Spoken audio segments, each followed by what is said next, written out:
Assalamualaikum warahmatullahi wabarakatuh. Good morning, kids. How are you today? So today, I'm gonna show you how to use must and mustn't or must not in sentences. Jadi hari ini Miss Lisa akan membahas materi mengenai kata must and mustn't atau must not dalam kalimat bahasa Inggris. Ya, sekarang kita lihat di slide PowerPoint yang sudah Miss buat.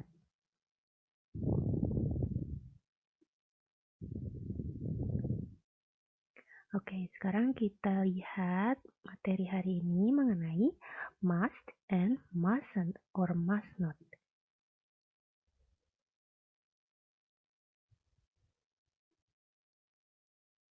Nah, sesuai judulnya ya, must and mustn't or must not. Must dalam bahasa Indonesia berarti harus, sedangkan must not or mustn't artinya tidak harus. Biasanya kata ini digunakan pada kalimat tips, ya, tips-tips, atau misalkan kalimat advice atau kalimat petunjuk, seperti itu. Nah, tadi seperti yang Miss bilang, kegunaannya biasanya untuk di kalimat tips atau di kalimat petunjuk atau perintah, ya, atau nasihat, ya, advice. Nah, sekarang kita akan coba meletakkan kata must or mustn't pada kalimat di bawah ini. Kalimat yang di depan layar kalian itu bagian tengahnya rumpang. Jadi kita isi sama-sama menggunakan kata must or mustn't. Ya, tadi arti must itu harus, sedangkan mustn't or must not artinya tidak harus. Sekarang kita lihat di nomor 1. I do my homework. Kalau di bahasa Indonesia kan, saya mengerjakan pekerjaan rumah atau PR. Bagaimana kira-kira? Pakainya must atau must not? Ya, berarti memakai kata must, ya. Di sini kita tambahkan kata must. Must. Berarti I must do my homework. Saya harus mengerjakan PR saya. Seperti itu ya anak-anak. Sekarang contoh yang nomor 2. Di sini ada kalimat you ... be late for the class. Dalam bahasa Indonesianya berarti kamu ... akan telat ke dalam kelas. Kamu akan telat ke dalam kelas.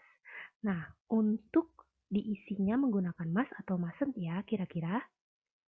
Kalau Miss prefer must not.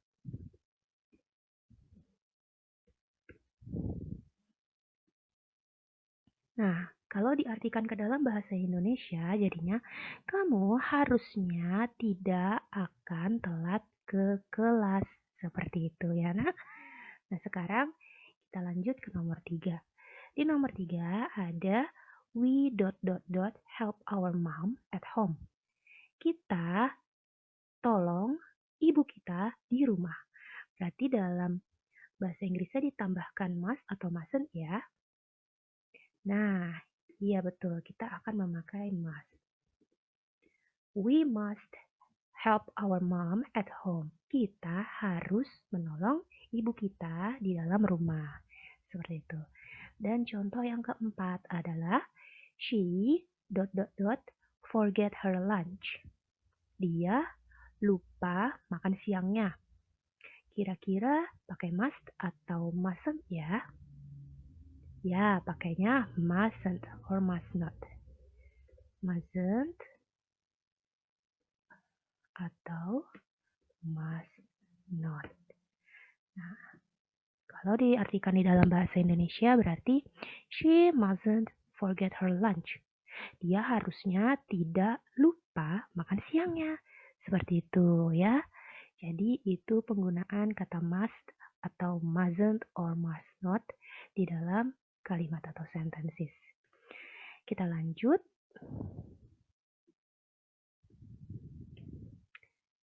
Nah, di sini ada berbagai contoh lagi.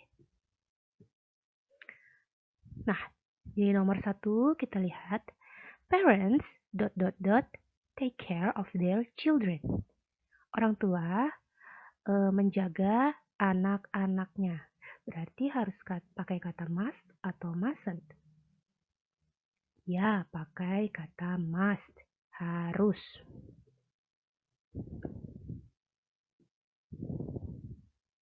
Berarti jawabannya parents must take care of their children. Orang tua harus menjaga anak-anaknya. Seperti itu. Lalu yang kedua, sini ada kalimat they shout in the library. Mereka berteriak di dalam perpustakaan. Pakainya must atau mustn't ya? Ya, pakainya mustn't. They mustn't shout in the library. Mereka seharusnya tidak berteriak ya di dalam perpustakaan. Bagus. Sekarang contoh nomor 3. She wash her hand before eat something. Dia cuci tangan sebelum makan sesuatu. Jadi, pakainya must atau mustn't kira-kira? Good, pakainya must ya. Jadi, untuk full sentence-nya, she must wash her hands before eat something. Dia harus mencuci tangannya sebelum memakan sesuatu. Dan contoh yang terakhir, you be rude to your sister. Kamu jahat kepada adik perempuan atau kakak perempuanmu. Kira-kira pakainya must atau mustn't ya? Ya, pakainya mustn't atau must not. Jadi full sentence-nya, you mustn't be rude to your sister. Kamu harusnya tidak jahat kepada kakak perempuan atau adik perempuanmu. Seperti itu ya anak-anak. Nah, ini adalah contoh penggunaan dari kata must dan mustn't or must not di dalam sentence atau di dalam kalimat. Kita hapus dulu semuanya. Sekarang kita akan lanjut ke slide berikutnya, yaitu penugasan kalian. Nah, bisa dilihat ya anak-anak, untuk halaman 99 dan 100 itu menjadi tugas utama kalian. Lalu dilanjutkan dengan halaman 101 di bagian G ya. Untuk halaman 101 di bagian G, itu tugas kalian. Jangan lupa tugasnya di-share atau di-submit melalui Classroom ya. Untuk pengerjaannya langsung dikerjakan di buku paket. Jika kalian ada kendala untuk mengerjakannya, kalian bisa menggunakan kamus ataupun kalian bisa membaca-baca artinya melalui internet. That's okay ya. I do appreciate it ya. Seperti itu penugasan hari ini dan materi hari ini. Goodbye. Assalamualaikum warahmatullahi wabarakatuh.